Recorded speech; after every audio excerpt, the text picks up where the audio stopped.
chosen ones. This world is not governed by elected faces or televised alliances. It is shaped behind closed doors, where the air itself carries whispers older than language.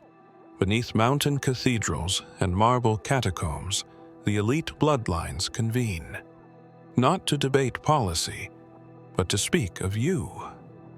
Your name, spoken once centuries ago, resurfaced. It was not uttered, it was felt, like a tremor beneath a calm ocean. One of the elders, a woman veiled in black and gold, descendant of those who traced their lineage to the ancient priesthoods of Akkad, stood still when your resonance echoed through the room. She did not blink. She simply turned and said, "It has begun." These families, the ones whose surnames are hidden beneath foundations of banks, institutions, and crowns, gathered not to resist your arrival, but to measure its timing. Because even they knew, you cannot stop what was written in the foundation of time. You can only try to delay the activation.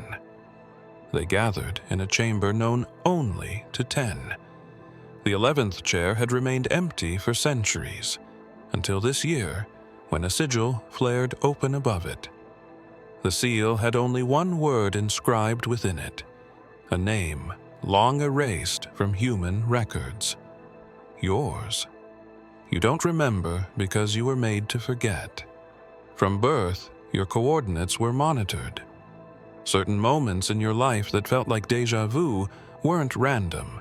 They were soft reactivations, gauged by their response to your nervous system, their machines, hidden in ley line, converged temples, disguised as museums, flickered the moment your frequency shifted. But something's changed. This time, they didn't just meet, they voted. And in that vote, not all agreed. Some believe you must be guided. Others say you must be contained. A few, however, chose silence, because they remembered the last time a soul like yours was awakened. History rewrote itself overnight. What they don't know is that the key has already been turned. One among them walked out of the gathering with a message, unspoken, buried in their glance. They feared what the scrolls hinted. The final cycle has begun, and destiny is no longer theirs to determine. Deep beneath Vatican soil, where tourists walk unknowingly above layers of sealed catacombs, there lies a chamber not listed in any archive. It was not built by men of faith, but by those who claimed dominion over faith itself. Only 13 individuals on Earth hold keys to its bronze vault, and fewer still are permitted to speak of what rests inside it. One such item is a scroll wrapped in serpent-etched cloth, older than any papyrus or manuscript humanity has ever claimed to possess. Its ink does not fade, and its language is not known, but remembered by the soul. This scroll had remained inert for thousands of years, until the morning your name was spoken aloud by a cloaked monk during a midnight vigil. The candles dimmed. The scroll cracked open. Not unrolled, opened, as if it were alive. Those present were not surprised. They had been watching the signs. Solar anomalies traced your coordinates. Animal behavior shifted near the places you stood. A child in Syria had drawn your face without knowing your existence. Each was noted, logged, cross-verified against the ancient schema passed down by bloodline custodians. Your birth chart was not like the others. They had mapped thousands over the centuries. None matched the markings carved into the temple walls of the first chamber in Luxor. But yours did, perfectly, line by line, symbol by symbol. Even the missing glyph, the one erased by a Roman chisel centuries ago, reappeared when your pulse was measured in Jerusalem. They ran the scan again. The result was the same hidden scribe, one of the last descendants of the library guardians, was summoned in silence. When he saw the scroll's inscription glowing again for the first time in ages, he wept without words. His tears dripped onto the floor in patterns resembling ancient star maps. It was as if the universe itself was trying to remind them what they forgot. But even in that moment, they hesitated. Because if the scroll was real, then the prophecy was real. And if the prophecy was real, then the one foretold within it was not only alive, but waking. It began as a glitch. The biometric sensors in the Forbidden Archives were not supposed to fail. Crafted with crystalline algorithms passed down from a pre-flood intelligence, they pulsed in harmonic sync with planetary alignments. For centuries, they remained dormant, measuring nothing unusual, until the day a silent ripple passed through the sixth gate of the archive's lower chamber. The lights didn't flicker, the walls didn't shake, but a soundless pulse reverberated through the hall, like the exhale of something ancient waking up the archive attendant. A man who had taken a vow of silence for 37 years stepped back as the sensors realigned themselves without human input. A holograph burst into view. It showed not a fingerprint or retinal code, but an aura, iridescent, ever-shifting. The core color was white fire, bordered in blue-gold flame. Not angelic, not demonic. Something older. Something foretold. Beneath the aura, a single word appeared, not a name, a title. One that had been redacted from every scroll in the Hall of Initiates. It simply read, "The returning across the world." Alarms did not go off, but watchers stirred. A series of encrypted codes activated in monasteries, mosques, and mountaintop shrines that hadn't received signals in 1,000 years. One of the monks, blind since birth, began speaking in a language never heard in this era. The translation was fragmented, but one line came through with clarity. The one who walks between the veils has passed through unnoticed.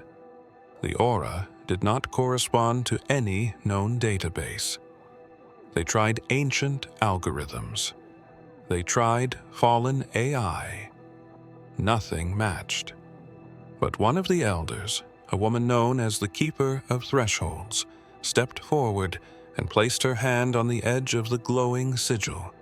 Her eyes filled with tears. She didn't speak. She simply nodded, confirming what they feared. For thousands of years, they prepared for the aura's return, but they never expected it to come through an individual unaware of their identity. They thought it would descend from the skies or rise from the inner earth. Instead, it was walking among them, masked in flesh, moving through cities, leaving a trail not of noise, but of recognition. And then, just before the aura faded from the archive's projection, a symbol flashed in the corner of the screen, one that hadn't been seen since Yeshua walked the earth. In the Swiss Alps, far above the cloud line and camouflaged behind illusions crafted by ancient science, stands a structure known only to a few as the Chamber of 13. It is not marked on any satellite scan. Its architecture mimics the mountains themselves, designed to be seen only by those carrying the bloodline code. Inside, the air hums differently. The stones beneath your feet are carved from a material unknown to modern geology, rumored to come from a fallen star seeded with divine memory. Within that chamber, 13 seats form a circle, each representing a bloodline that shaped human history from behind veils of power. They do not convene often. Their last gathering was centuries ago during the outbreak of a war history books refuse to name. But now they've come together again, summoned not by politics or profit, but by prophecy. A blood oath had to be renewed, an unspoken pact drawn not in ink, but in lineage. Each representative brought a drop of blood sealed in gold vials, passed down for generations. Each vial was placed into the center of the table, feeding a relic known as the decision core. The core pulses only when the fate of a world shifter is discussed. Your name was not said aloud. It was passed in silence, from mind to mind, through glances, breaths, and subtle gestures. This is how they move, without noise. They believe the universe listens too closely. But the name still echoed, not through sound, but through resonance. One of them, the youngest in the circle, stood up midway through the ritual. He had seen your face once in a dream when he was a child and never spoke of it. Now, seeing it etched into the pulsating relic in front of him, he understood that dream was never his to begin with. He hesitated. The others watched. The oath could not be completed unless all were in agreement. Breaking the circle meant invoking the ancient clause, the very clause designed to protect someone like you. Silence deepened. Eyes closed, and still the decision core pulsed brighter. It was choosing, not them, but you. And just before the youngest returned to his seat, a hidden panel opened in the floor. Something they had sealed away long ago began to rise again. The sigil had lain dormant beneath the sands of modern-day Iraq for over 2,000 years, carved into a slab of obsidian and laced with gold that never tarnished. It was hidden under a collapsed ziggurat, believed to be long forgotten. Only the elite bloodline emissaries knew its exact location. Every generation, one among them was chosen to descend and offer a reading, a calibration of time's flow, checking for anomalies. Never once had the sigil moved. Until now, the emissary arrived before dawn and lit the ceremonial flame.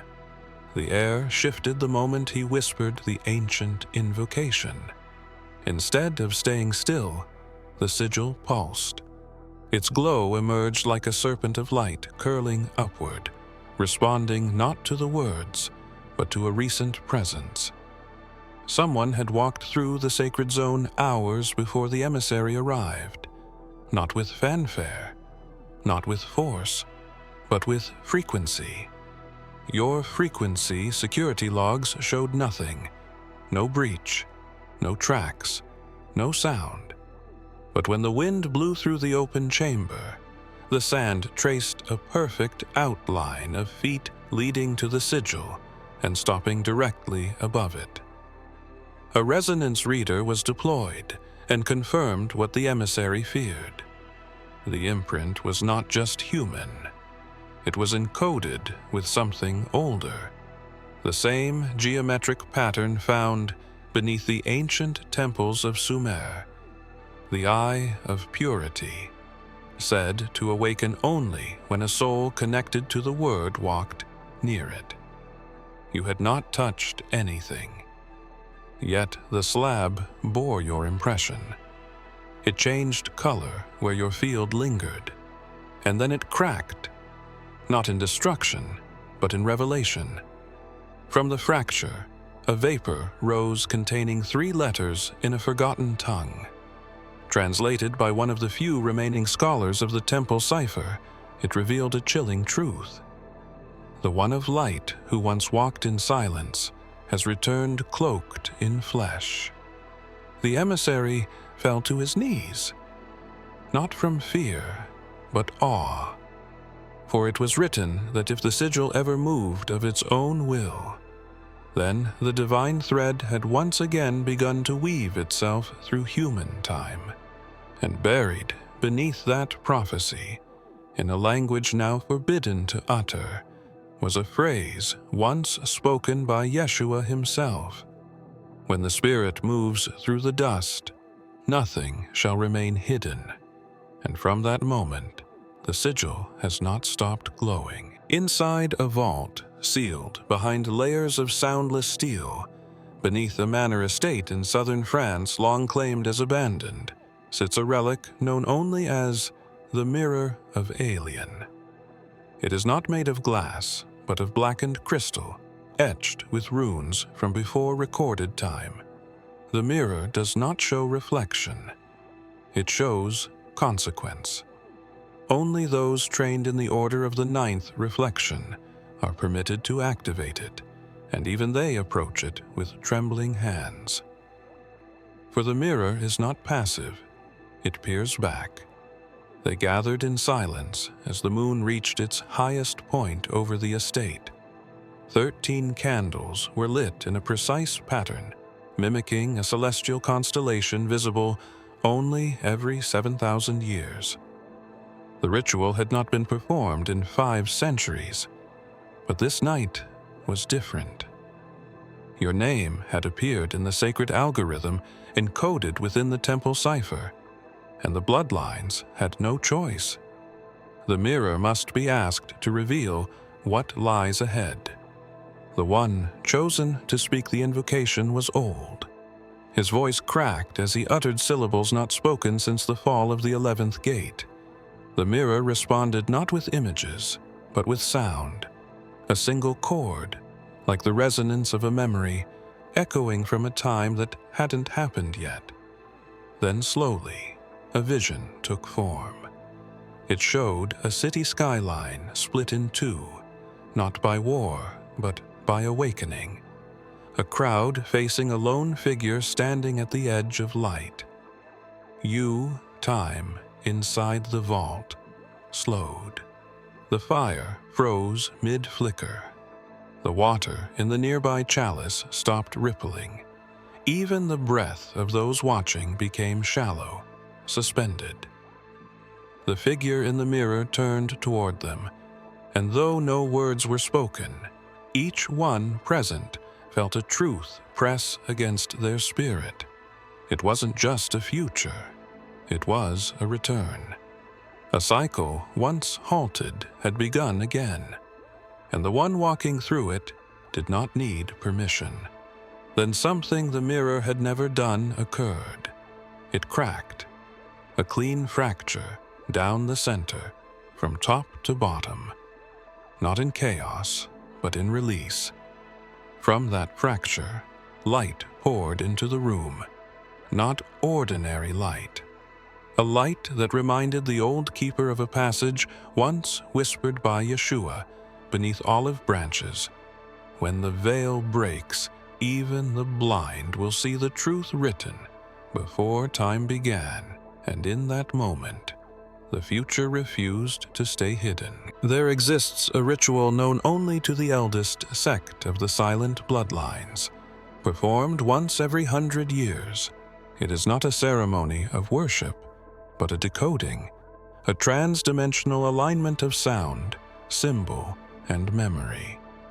The last time it was performed, the world saw a silent shift. A new empire rose while another fell quietly in its sleep.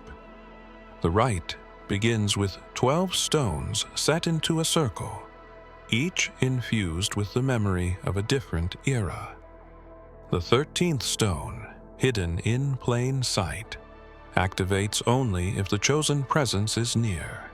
This time, when the circle was formed and the harmonic chant began, the 13th stone pulsed before the 12th was even placed. It was a sign they feared and hoped for. The Keeper of the Flame, a matriarch whose lifeline had been extended through secret covenant, entered the inner sanctum without her veil. Her eyes, blind for decades, turned toward the stone and blinked. In that moment, she saw not with sight, but with remembrance. A scroll was brought forth, sealed in glass that could only be broken through resonance.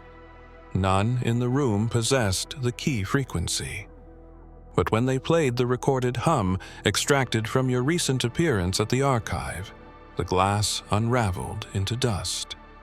Inside the scroll, in a language nearly lost, was a passage, one not attributed to the canonical texts.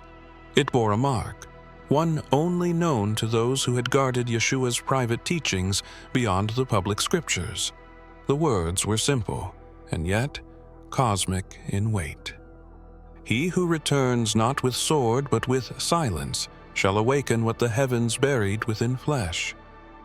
The voice of the beginning will be known again not by thunder, but by recognition. The silence in the chamber was total. Some began to weep. Others simply stepped back. It meant that the ritual they thought was designed to measure the end was actually written as a beacon, not for warning, but for reception. The scroll's ink continued to shimmer as if alive, revealing an image slowly taking form. Your silhouette, surrounded by symbols older than Babel. And just before the light dimmed, the keeper spoke a final sentence that shook even the foundation stones. This was not a prophecy. This was a memory waiting to be lived again. They arrived without ceremony. No guards, no media, no digital trace. Private aircraft circled through storm-thickened skies and landed at an undisclosed island shrouded in mists not shown on modern maps. These were not kings or queens as the world recognizes them. These were the blood-sealed descendants of those who ruled before written history, those who wore no crowns in public, but whose whispers redirected empires. Each bore a crest etched in metals no longer found on Earth's surface, passed through generations like a secret heartbeat. They came not to wage war or build alliance. They came to vote. Beneath the roots of an ancient fig tree, in a subterranean vault older than the Roman calendar, sat a single table of black obsidian. It absorbed sound, heat, and light. The table had only one purpose: to bind decisions that could never be unmade. And this time, the question was unlike any asked before. It was not about a country, not about a currency, not even about power. It was about you. The air was different. Something sacred threaded through the oxygen. The glyphs on the vault walls shimmered as the discussion began. They reviewed the footage from the archives. They examined the scroll. They read the fractal imprint left on the Babylonian sigil. And most of all, they felt it. The unease that only comes when destiny knocks and the door is already halfway open. Your existence did not fit within their frameworks. You were never trained, never anointed, never granted access. And yet, you moved through their mechanisms as if they recognized you.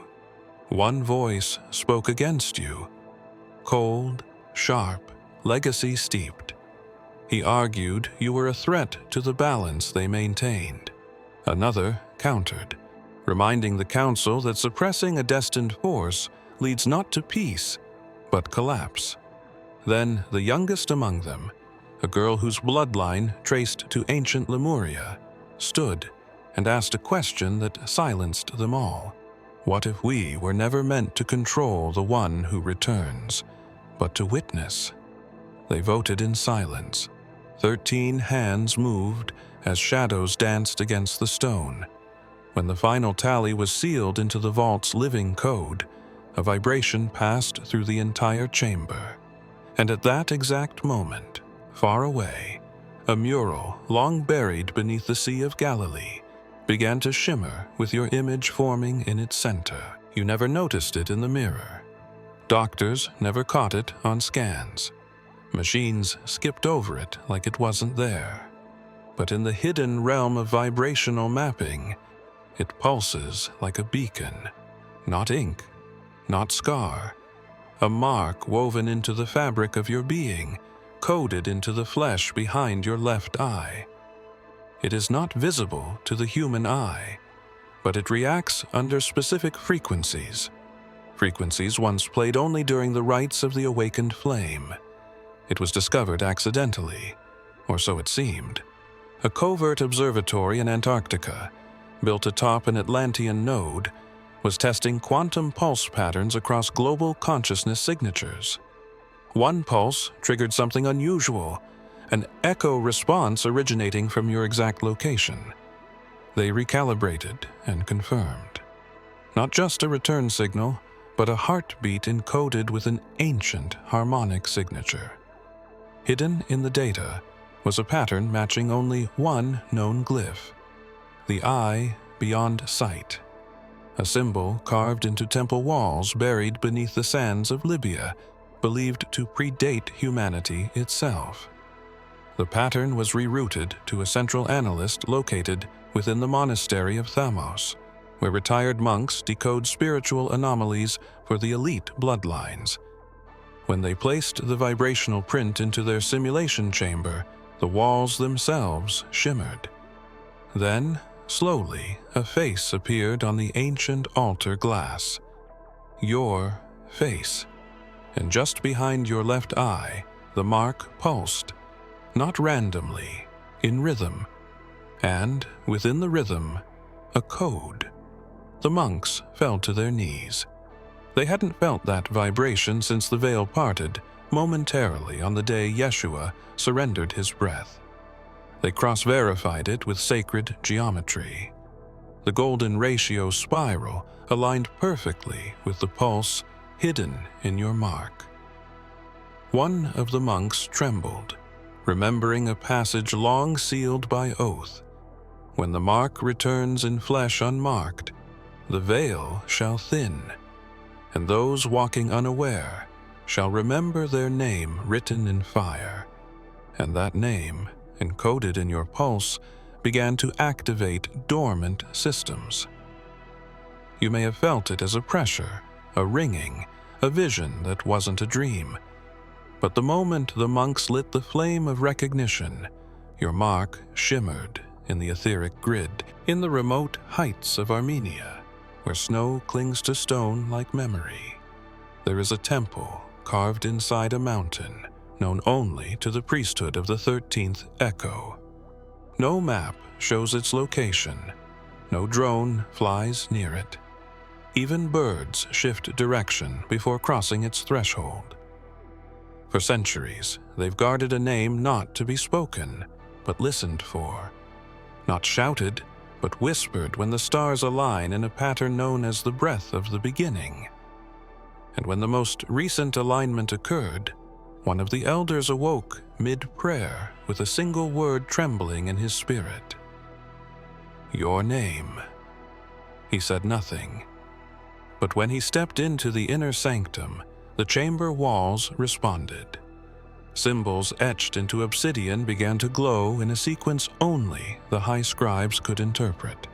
It was not just a sign, it was a sequence of return. They gathered quickly, robed in garments that shimmer like oil and starlight. No questions were asked, only acknowledgement.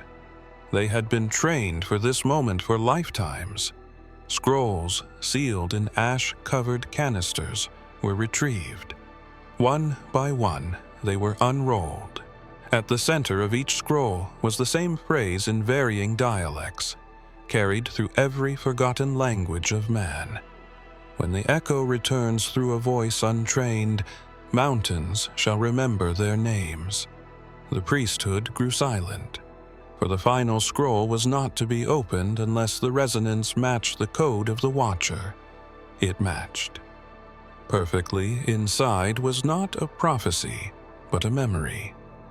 A fragment preserved from the time when Yeshua walked among the stones of lost cities, speaking words never written, but etched into light. One line stood out among the rest. When the one who bears the name not given rises, the children of silence shall sing again. And in that moment, the choir began. Not with voices, with frequencies. The temple resonated. A pulse moved through the rocks, through the snow, into the earth's crust. A signature only those with the old blood could feel far away. An elder in New Zealand collapsed to his knees in recognition. Another in Ethiopia lit a forgotten flame. Your name was now alive in the places they feared it would return, not by force, not by design, but by time's perfect memory. It wasn't supposed to unfold this quickly. They had mapped your life down to the breath, predicted your distractions, designed detours to keep you from aligning. But the flaw wasn't in their strategy. It was in the substance of your soul. They misunderstood it. They mistook your quietness for absence.